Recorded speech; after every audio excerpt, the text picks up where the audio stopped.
This is probably the never heard word I'm starting with. It's called Humanomics.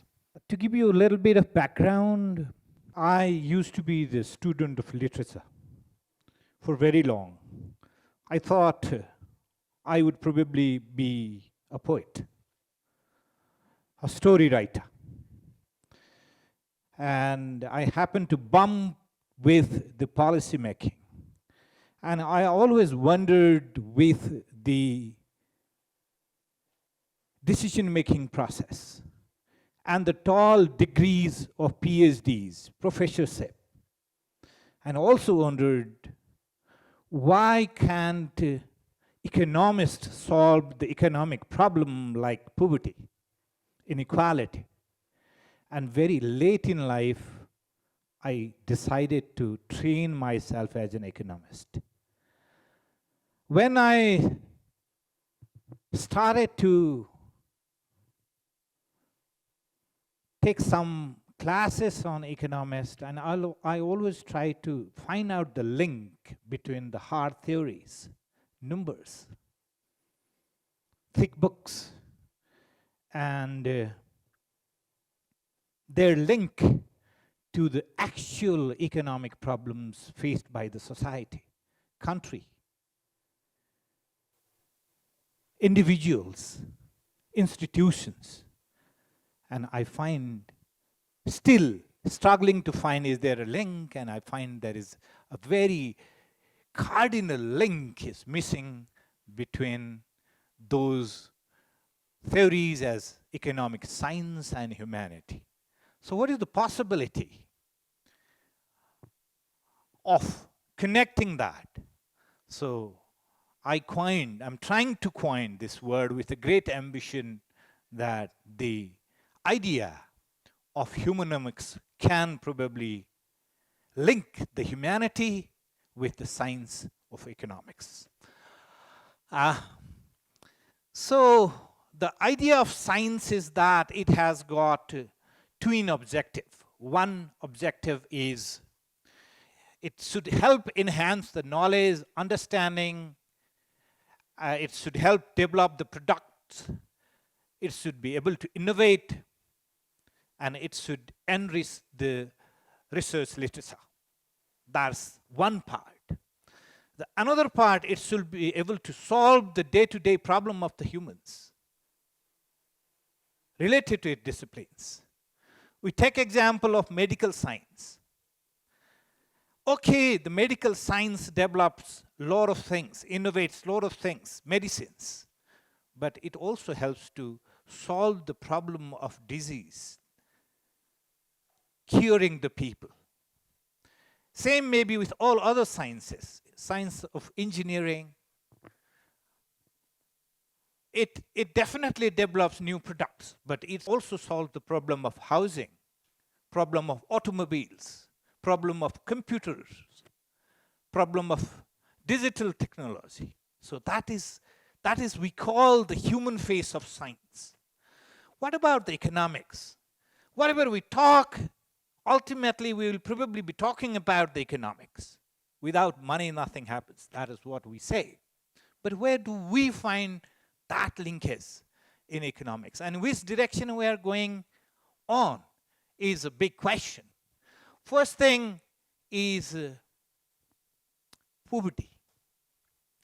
Let me take a bit lighter approach on this.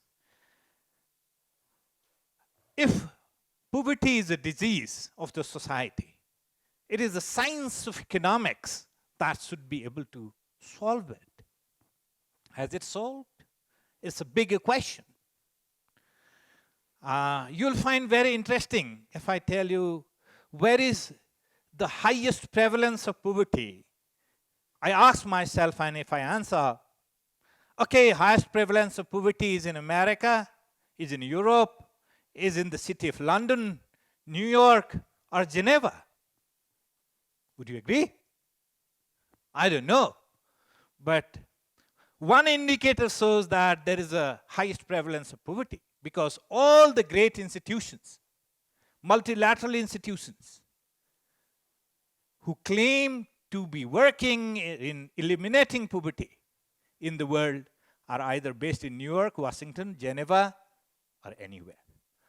So where do you see the problem? Even the poverty lab is established in Boston, Massachusetts. Isn't Africa and Asia a very live poverty labs? So if we are really keen in solving the problem of poverty, probably those great institutions dedicated to solving poverty should have been somewhere present there, not suffering in different geographical locations. That's one kind of problem I see. Second, we often express our concern about the war. How large do you think had the war economy been? There is a very systematic data that the war economy is about $3 trillion in the world. So if we are expressing concern about the plight of the people in Ukraine or anywhere in the world where the cities have been razed to grounds, the houses have been ravaged, children have been killed, hospitals have been bombed. They have to. Because we are at the first place recognizing the war economics.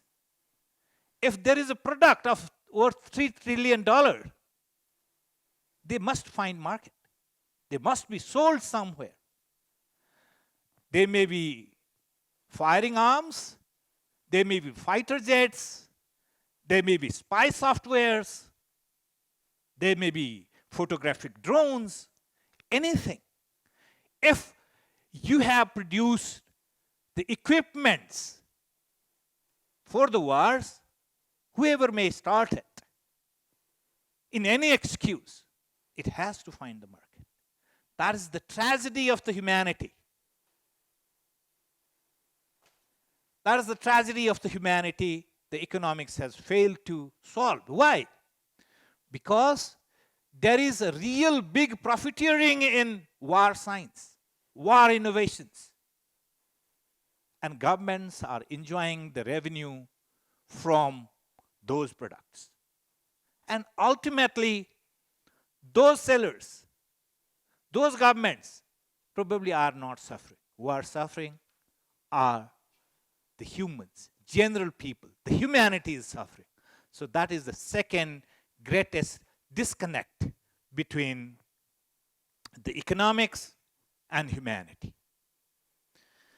Third, we have started to believing in West's economy. If we are talking about the growth, we are essentially talking about the huge amount of wastage. If there is no wastage, the growth process is likely to stop.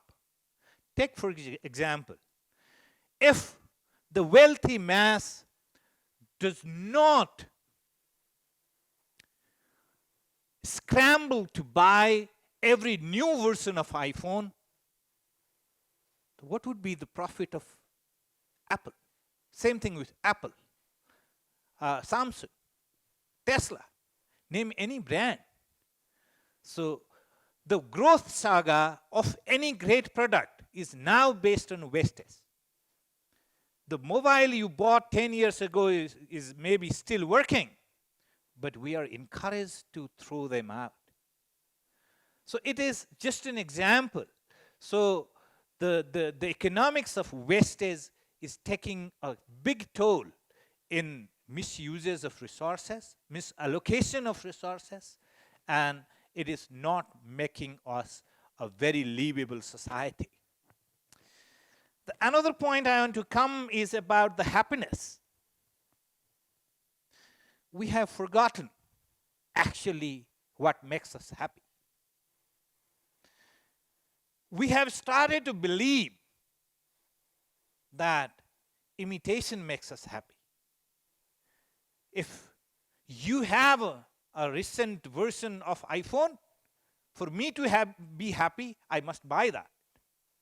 If I have got the older version of a car, for me to be happy, I must change the car. If my neighbor paints house bright, I must paint it again. Otherwise, I would not be happy. So what we are doing in search of happiness is imitation. So our definition of happiness has changed, and that has got the economic implication. That is where we are happier wearing a brand than wearing an indigenous product. So the idea of imitation has completely overtaken the idea of happiness. So we have forgotten that we possess that much how much we actually need. Can we be altruistic? Can we be cooperative to others? That part has missing. We have forgotten to take happiness. Probably when we think of Oriental philosophy of economics, that is the area we perhaps need to explore more on it. The fourth point I want to bring in is the sustainability. What is happening? Whenever the point of sustainability comes, the global warming, climate change, we have got the long stories to tell. But in last 100 years, it is not those common masses of humans that have emptied the large stock of the fossil fuel, the minerals, the forest cover. They are not the one who hugely polluted the rivers, the environment. I'm not naming the names, but if you request today, okay, who have 5 air conditioners in one house, let's sort 4 down. If you are having 5 cars for 3 people in a family, can you adopt a concept of carpooling to reduce that? Can we reduce the very conspicuous consumption so that the carbon dioxide belching industries can be closed? So what is happening is we are not actually take any action to any of these aspects of it. So that is the real problem. Why? Because we have stopped caring the humanity.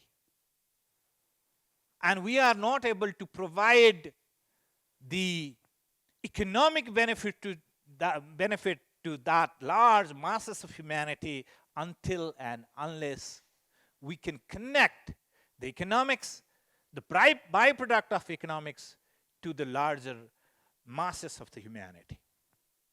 Finally, I want to take you to a grandfather story. What is that grandfather story? If we ask my 90-year-old grandfather, he loves to say that the potato used to cost 1 cent when he was young. Similar is the story with the plot of land, an ounce of gold. And we complain, but every time we have seen the prices rising. How much I don't have to say. And at this rate, where there is no sign and no possibility of these prices of anything coming down, imagine what happens after 500 years. If we believe in the existence of human being after 500 years. Even if we think about the way we have thought urbanization as a development, what happens to those cities who are built by cements whose lifespan is only 75 years? Are we constructing graveyards for next 500 or 1,000 years? Have we been wise? Have our degrees helped in that? And next thing is, there are a problem. And the economic science very often has tried to cover that with averages. Your per capita income, average income, average livelihood. If one person earns $1 million and another does not, even one rupee or $1, so averages are very, very camouflaging. They do not present a real picture of the society. So with the concept of humanomics, there is a necessity to connect economics with the sensitivities of the humanity that is sustainable for the future. Otherwise, the clear disconnect between the science and humanity is not going to solve the problem. Thank you very much.